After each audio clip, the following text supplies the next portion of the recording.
पहाड़ की चेली ओरीना त्यार खोटू घुंगरोरीना। मेरे यूट्यूब चैनल रेखा मटपाल ब्लॉग्स में आप सभी बड़ों को मेरा नमस्कार और सभी छोटे भाई बहनों को मेरा ढेर सारा प्यार। तो गाइज़ आज मैं फिर से आई हूँ अपने नए ब्लॉग के साथ आपके साथ। सुबह के 11 बजे से मैं ब्लॉग की स्टार्ट कर रही हूँ। और गाइज़ सुबह का सारा काम मेरा हो चुका है और हस्बैंड जी भी ड्यूटी से आ गए हैं, सो रहे हैं। नाश्ता वगैरह, झाड़ू पोछा, कपड़े भी मैं ये धो के ले आई हूँ बाल्टी भर के। भले ही अभी सुखा नहीं रखे, तार मैंने डाले हैं और सारा काम मेरा निपट चुका है। तो गाइस आज मैंने सोचा है कि आज जो हमारे पास मच्छरदानी है मैं उसको क्लीन कर लूँ, क्योंकि रात को मच्छर भी लगी रहे हैं। और ये है कि अब थोड़ा मौसम भी चेंज हो गया, पंखे की हवा, वैसे ज़्यादा गर्मी होती है तो हवा उस मच्छरदानी के अंदर जाती नहीं है। और अब थोड़ा नॉर्मल हो गया तो कोई बात नहीं, अब तो हम लगा सकते हैं, उसको ओढ़ सकते हैं। तो गाइस ये रही हमारी मच्छरदानी इतनी बड़ी सी यहाँ पे। और इस मच्छरदानी को जब भी मैं देखूँ तो मुझे वो दिन याद आए जिस दिन हम इसको ख़रीद के लाए थे। जिस दिन हम ख़रीद के लाए थे गाइस, उस दिन ना हमारे साथ बहुत बड़ा सीन हो गया। सीन क्या हुआ, इसको लाए, जैसे नॉर्मल मच्छरदानी होती है उसको तो हम यूज़ करते ही हैं, वो तो हमने पहले भी यूज़ कर रखी थी। अब ये थोड़ी नई सी दिखी तो हमने कहा कि क्या कहते हैं इस बार हम ये यूज़ कर लेते हैं।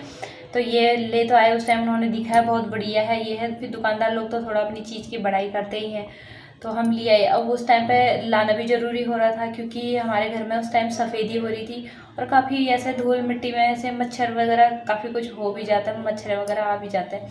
तो पापा जी ने बोला कि एक मच्छरदानी ले आओ, और बच्चों के लिए मच्छर काफ़ी हो रहे हैं। तो ये मच्छरदानी अब हमें ये मच्छरदानी उस दिन पसंद आ गई दुकान में जाके, और ये हम ले तो आए घर पे। उस दिन इसमें और मेरे हस्बैंड गए थे स्कूटी में और ले आए ये मच्छरदानी घर पे। अब हमने बाबू जी को दिखाया घर पे आके कि हम ये मच्छरदानी लाए हैं इस बार और अच्छी है, ये है वह है करके बोला उनको।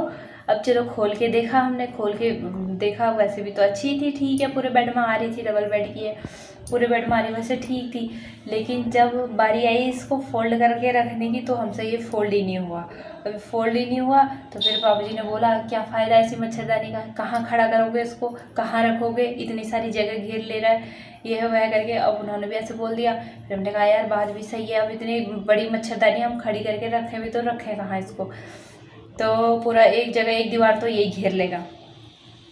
फिर उन्होंने कहा इसको वापस कराओ और दूसरा ले आओ, इसकी जगह दूसरी ले आओ।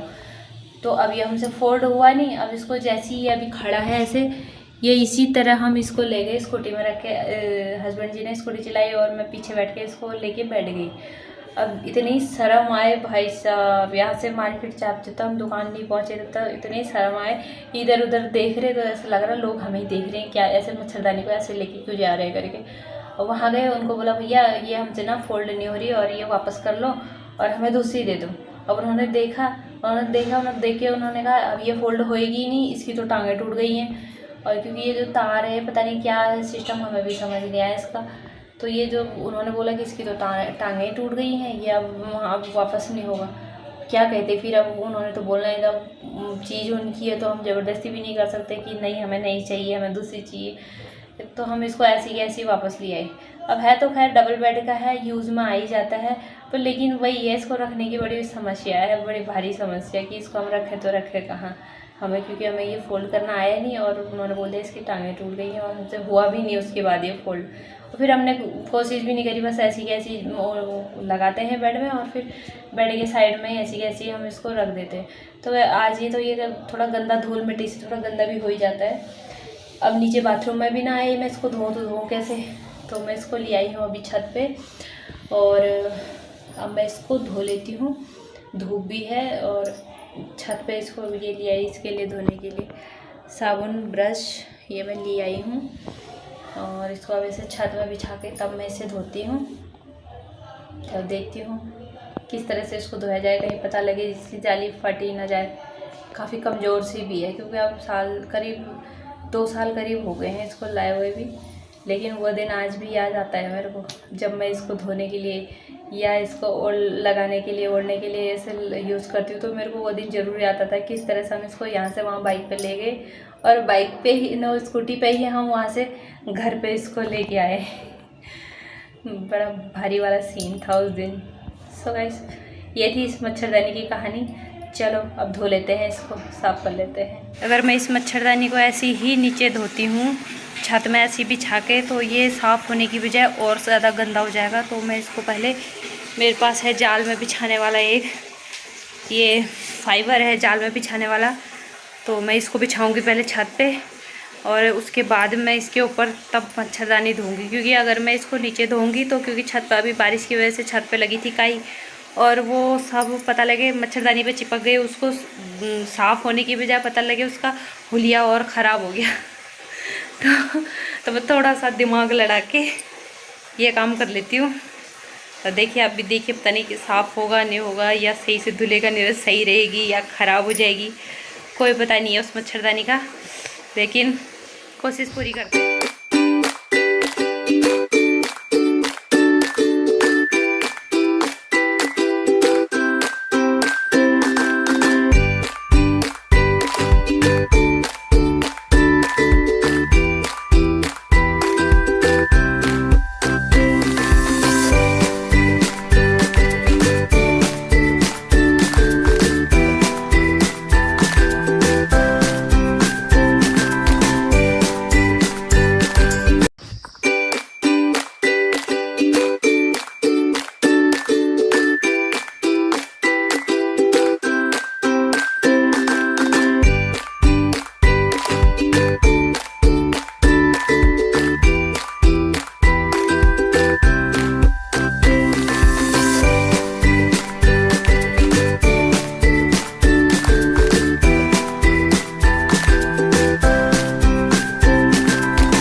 मच्छरदानी मेरी धुल चुकी है और मैं आ गई हूँ छत से नीचे, और नीचे आके मैंने उबाल लिया है दूध वाला आ गया था और दूध मैंने उबाला है। और मैं कर रही हूँ आज अपनी रसोई में एक एक्सपेरिमेंट।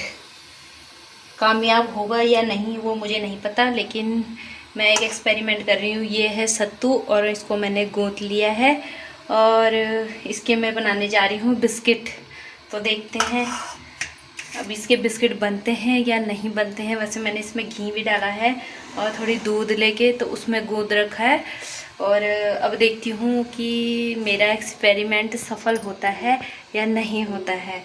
तो गैस बनाती हूँ और फिर आपको मैं दिखाती हूँ, क्योंकि मेरे पास किचन में यहाँ पे कैमरा भी इसको फिट करने के लिए है नहीं कुछ भी, तो मैं पहले बना लेती हूँ फिर आपको दिखाती हूँ। गैस एक्सपेरिमेंट मेरा हो चुका है फेल, कोई बिस्कुट नहीं बन पाए। और अब इसको मैंने कहा क्या फ़ायदा, इसमें मैंने घी भी डाला, इसमें मैंने दूध भी डाला है, अभी मुझे फेंकना पड़ेगा। तो फेंकने से अच्छा मुझे आया फिर से एक आइडिया, और तेल तो मैंने कर दिया बर्बाद ये, क्योंकि मैंने बिस्किट बनाने के लिए ऐसे गुलोई करके बिस्किट बना के उसमें तेल में डाले तो वो ऐसे घुल गया, जैसे कि उसको मैंने पानी में डाला होगा। उस सत्तू का वो था ना आटा, तो वो घुल गया, नहीं बन पाया। और तेल में ही इस तरह से वो घुल गया, ही पूरा इसमें मिक्स हो गया। अभी अलग छानना पड़ेगा तब जाके तेल थोड़ा सा काम आएगा सब्जी बनाने की। और फिर मैंने इसका बना दिया दूसरा एक्सपेरिमेंट करके हलवा। अब ये हलवा बन चुका, खैर हलवा तो खाने लायक हो ही गया। तो अब हम खाएंगे इसको हलवा के रूप में। बिस्किट खाना नहीं था किस्मत में, तो अब खाएंगे हलवा। तभी कहते हैं दिमाग ज़्यादा दौड़ाना नहीं चाहिए, वेस्टेज हो जाती है, पर कोई नहीं, मेरा तो काम आ गया ना। बिस्किट के रूप में खाओ चाहे हलवे के रूप में खाओ, वेस्ट नहीं किया। सो गाइस अब तैयार हो गई हूँ बच्चों के स्कूल के लिए, और आज दोनों बच्चे स्कूल गए हैं, एग्ज़ाम उनके ख़त्म हो चुके हैं। आज से दोनों के स्कूल शुरू हो गए, तो टाइम 1:30 बज गया है, छुट्टी का टाइम हो गया है। तो अब मैं जाती हूँ स्कूल।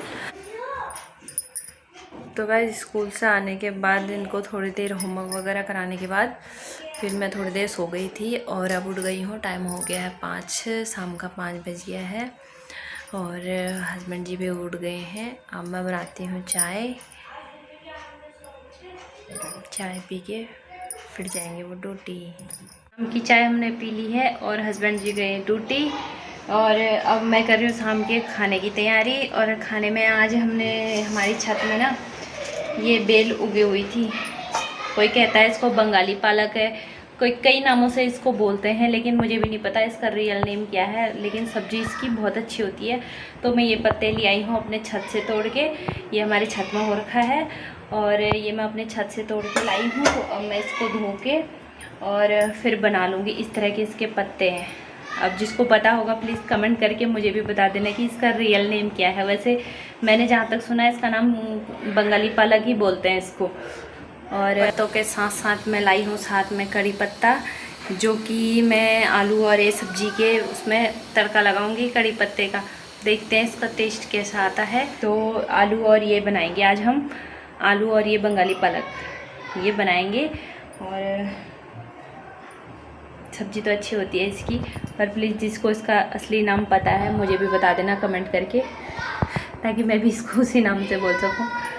तो गाइज़ आज का ब्लॉग करती हूँ मैं यहीं पे समाप्त। आई होप आपको मेरा ये ब्लॉग अच्छा लगा होगा और आपको ये ब्लॉग अच्छा लगे तो प्लीज़ लाइक शेयर सब्सक्राइब ज़रूर करें और मेरे नेक्स्ट ब्लॉग का इंतज़ार करें। तो गाइज़ मिलती हूँ आपको नए ब्लॉग के साथ, नए दिन के साथ, नई शुरुआत के साथ। तब तक के लिए बाय, गुड नाइट।